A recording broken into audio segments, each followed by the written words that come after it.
Hi everybody, it's Karla, and today I want to cover spirit guides. I want to talk about what is a spirit guide, how many spirit guides do we usually have, not necessarily in that order, but I do get asked this question a lot when I'm doing readings, whether they're psychic readings or mediumship readings, and one of the questions that I get is, do I have spirit guides? Who are my spirit guides? What are my spirit guides' names? What do my spirit guides do? Well, they do a lot. Spirit guide. It's right there in the word. They guide. They help you. They're here to guide you while you're in this physical form. Whether or not you listen to them or pay attention to them, or you get any of their signs or symbols, that's up to you. A lot of people always does this, and it bothers me. Anyways, so people ask, how many spirit guides do I have? Well, everybody's different. You might have 3, you might have 4, you might have 12, you might have 2. Everybody has spirit guides. How many you have? I have no idea. Can I tell you in a reading? Sometimes I can. Sometimes I can't. If it just comes to me and I know, I'll tell you. I could totally be wrong. Do spirit guides ever show up in readings? Absolutely. Yeah, they do. Remember, a spirit guide used to be human. A spirit guide has lived and walked this planet the same way that you do. They have incarnated many times. They've been in human form. They've walked. Everything that you're doing, they've done it. It's a very good possibility that you've actually been a spirit guide to one of your spirit guides. Another thing that sounds crazy, I'm sure, but it's very possible. Spirit guides are involved in the drawing up of your soul contract and the making of your soul contract. They have to agree to be your spirit guides. Maybe they say, hey, I want to be your spirit guide, or somebody higher up on the totem pole assigns you a specific spirit guide. I guarantee you, you know your guides once you leave this physical meat suit that you're in and you go to the other side and you run into your spirit guides. You're going to know who they are. You're going to recognize their energy.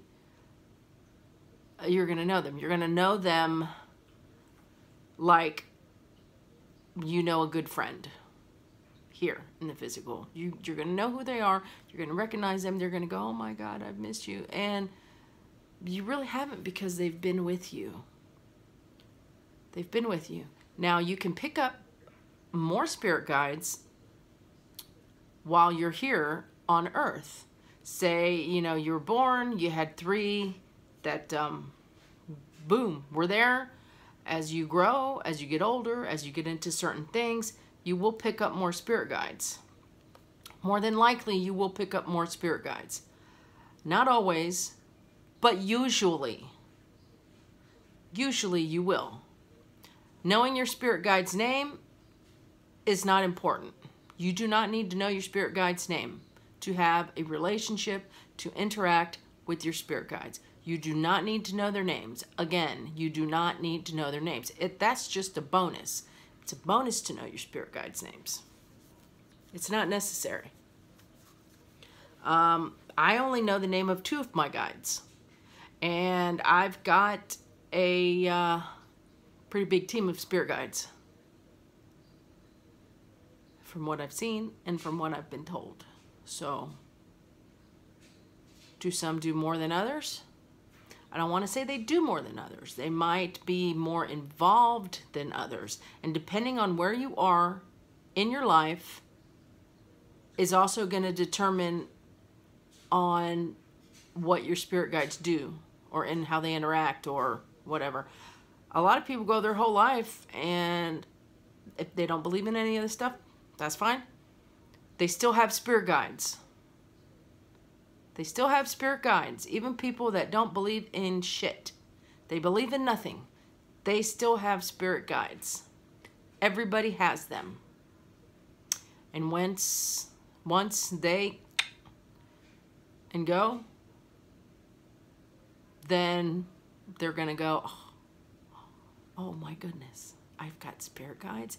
This whole life after death thing is actually real. Yeah.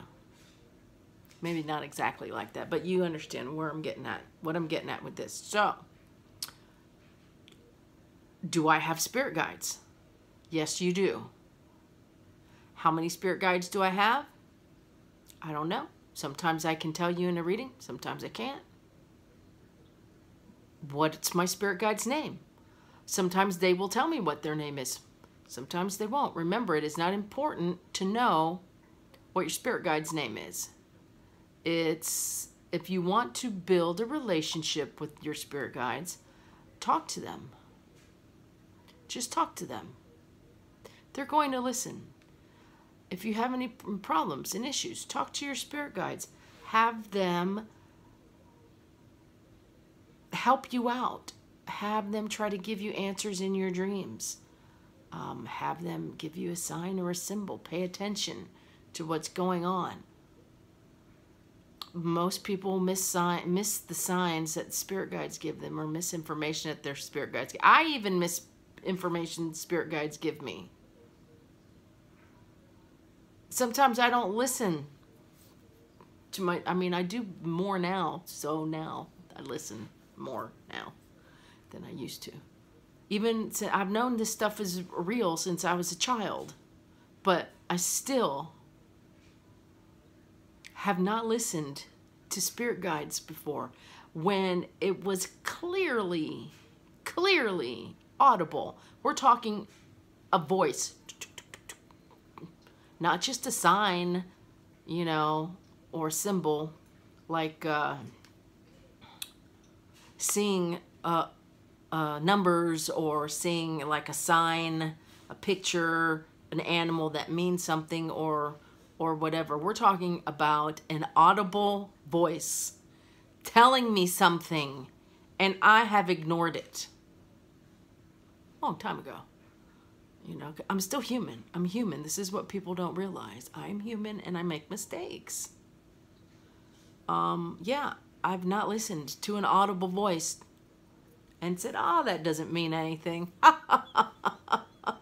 Wrong. It's so meant exactly what they said. And then you're kicking yourself in the ass going, oh my God, why didn't I listen? Why didn't I listen? Yeah. Yeah. Even me. I've done it more times than I'm willing to admit. And then you pay the price, because you're getting these signs and symbols for a reason. You're getting them for a reason. I know I repeat a lot of things. I like to say things over and over again, because to me, the more you say something, the more it will, it'll get in there, you know? It'll get in there. It's like 2 coats of paint. But, yeah. You need to listen to your guides. Pay attention. Even if you think it's a sign, more than likely it is a sign. So you need to listen or pay attention. Don't do something or do something. Whatever the case may be.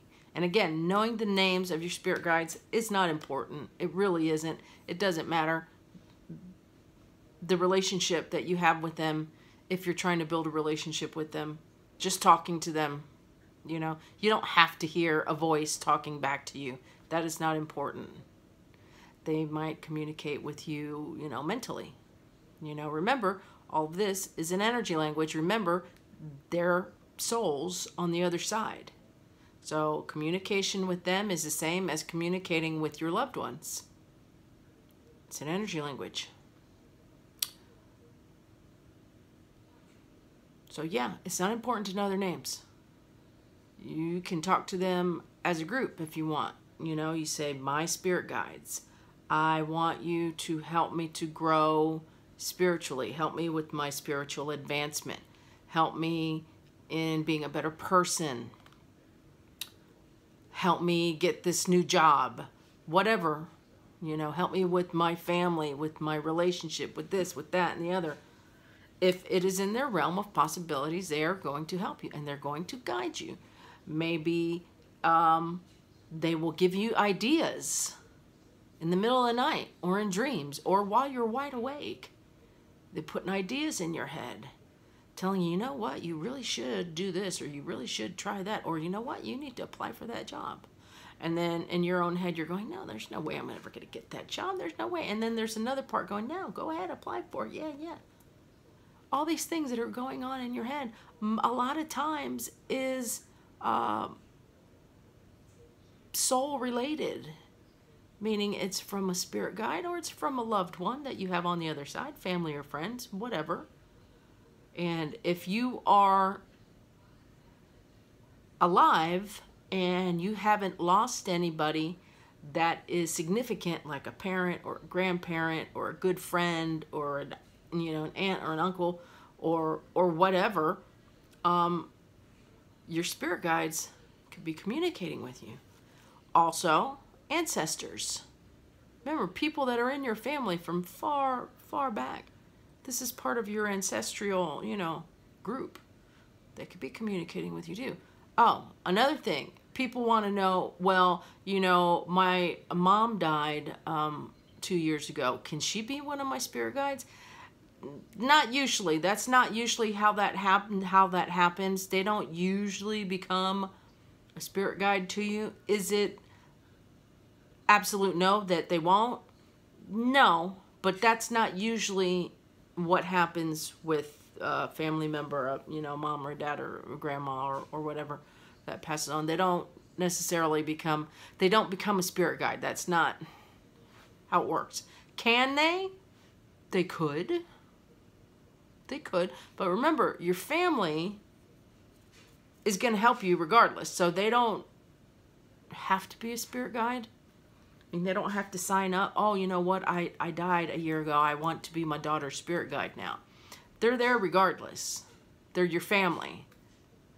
They're going to help you in whatever way that they can, after they go. Spirit guide was already on the other side when you incarnated, just like some of your other family members, could have been. But it's not the typical norm if your mom passes away, your dad passes away, whatever, and then boom, they become one of your spirit guides. No, that's not how that goes. Could they? They could. They help. They still help in other ways. Remember, they're your family. You can't run away from family. Not even if you had some big argument or something. They're still going to be there waiting for you. Or you're going to run into them on the other side. So, yeah, that's spirit guide.